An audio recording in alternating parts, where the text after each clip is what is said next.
दोस्तों जब भी आप लैपटॉप या फिर डेस्कटॉप परचेस करते हैं तो सबसे पहला काम उसमें ये करते हैं कि एक ऑपरेटिंग सिस्टम इंस्टॉल करना। ठीक है, अब ऑपरेटिंग सिस्टम कौन सा है? ज़्यादातर लोग विंडोज़ यूज़ करते हैं, तो आपने विंडोज़ इंस्टॉल कर लिया। फिर नेक्स्ट काम करते हैं ज़्यादातर लोग, वो है एंटीवायरस या फिर एंटी मालवेयर को इंस्टॉल करना। इसलिए आप जाते हैं वेबसाइट पर या फिर ऑनलाइन कहीं से जब परचेस करते हैं फिर उसे इंस्टॉल करते हैं।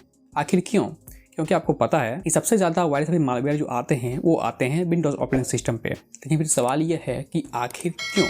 आखिर विंडोज़ में ही सबसे ज़्यादा वायरस या मालवेयर देखने को क्यों मिलते हैं? तो बेसिकली आज की वीडियो में हम इसी बारे में बात करने वाले हैं, तो वीडियो में बने रहिए। तो चलिए वीडियो को शुरू करते हैं। लेकिन उससे पहले आपने वीडियो को लाइक नहीं किया है, वीडियो को लाइक कर दीजिए, और अगर चैनल पर पहली बार आ रहे हैं तो चैनल को सब्सक्राइब कर लीजिए। चलिए वीडियो को शुरू करते हैं। ओके, सबसे पहले हम ये बात करते हैं कि वायरस या फिर मालवेयर जितनी सारी चीज़ें हैं, बुरी चीज़ें जिससे हमें नुकसान पहुंचता है, आखिरकार उसे बनाया क्यों जाता है। ठीक है, देखो वायरस अलग होता है, मालवेयर अलग होता है, सबकी अपनी अपनी कहानी है।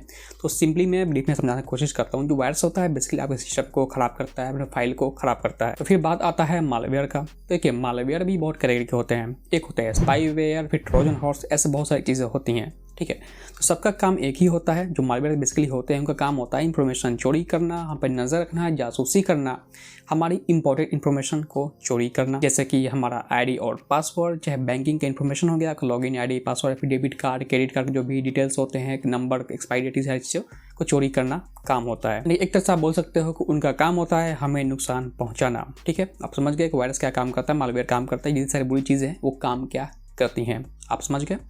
तो अब देखिए, अब सवाल यह है, जैसे मैंने पहले बताया था, कि आखिरकार विंडोज़ में ही क्यों? बहुत सारे ऑपरेटिंग सिस्टम है दुनिया में, विंडोज़ है, लिनक्स है, iOS है, बहुत सारे, सबसे ज़्यादा विंडोज़ में ही क्यों?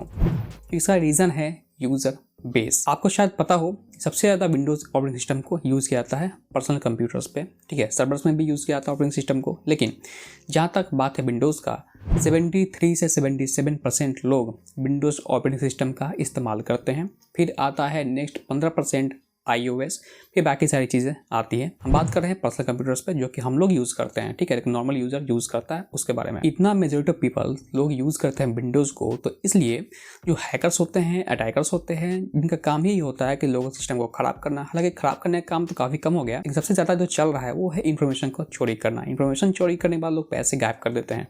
ठीक है, तो इसलिए विंडोज़ ऑपरेटिंग सिस्टम को टारगेट किया जाता है, क्योंकि विंडोज़ का यूज़र बेस काफ़ी ज़्यादा बड़ा है। आप समझ लो 73% 77% तक के लोग यूज़ करते हैं विंडोज़ ऑपरेटिंग सिस्टम को, तो हैकर के लिए, अटैकर के लिए टारगेट का एरिया कितना बड़ा हो जाएगा। फिर इसका एक और रीज़न है, जो विंडोज़ ऑपरेटिंग सिस्टम है उसमें कोई भी सॉफ्टवेयर को इंस्टॉल करना काफ़ी ईजी होता है। ठीक है, यानी कभी भी आप जाओ किसी वेबसाइट पे, सिंपली वहाँ से exe फाइल डाउनलोड कर सकते हो, उसे इंस्टॉल कर सकते हो, जो कि बाकी सारे ऑपरेटिंग सिस्टम के मुकाबले में थोड़ा, इस चीज़ को देखा जाए तो थोड़ा कम सिक्योर माना जाता है। हालांकि ऐसा नहीं कि बिल्कुल भी सिक्योर नहीं, सिक्योर है, लेकिन जहाँ तक बात है इंस्टॉल करने का, तो बेसिकली आप इजी वे में कर सकते हो, जिसकी वजह से वायरस या मालवेयर आने का खतरा बहुत ज़्यादा बढ़ जाता है। तो बेसिकली इसी वजह से सबसे ज़्यादा जो टारगेट किया था ऑपरेटिंग सिस्टम वो है विंडोज़, जिसमें चीज़ें इंस्टॉल करना ईजी होता है, और ये सबसे ज़्यादा इसका यूज़र बेस आपको देखने को मिलता है। तो गाइस, ये है पूरी कहानी, क्यों आखिरकार विंडोज़ ऑपरेटिंग सिस्टम के लिए ही सबसे ज़्यादा मालवेयर वायरस बनाए जाते हैं, मैंने आपको बता दिया। तो उम्मीद है आपको समझ में आ गया होगा। तो बस फिलहाल वीडियो में इतना ही था, उम्मीद है आपको पसंद आया होगा। तो आपको वीडियो पसंद आया तो इस वीडियो को लाइक कीजिए, दोस्तों शेयर कीजिए, कोई सवाल हो तो कमेंट कीजिए, कोई सुझाव तो भी कमेंट कर सकते हैं। चैनल पर पहली बार आ रहे हैं तो चैनल को सब्सक्राइब कीजिए, सारे बेल आइकन को प्रेस कीजिए। मैं हमेशा अगले इंटरेस्टिंग लेके आते रहता हूँ। तो फिलहाल दोस्तों, मैं आपसे मिलता हूं अगले वीडियो में, तब तक के लिए take care and good bye.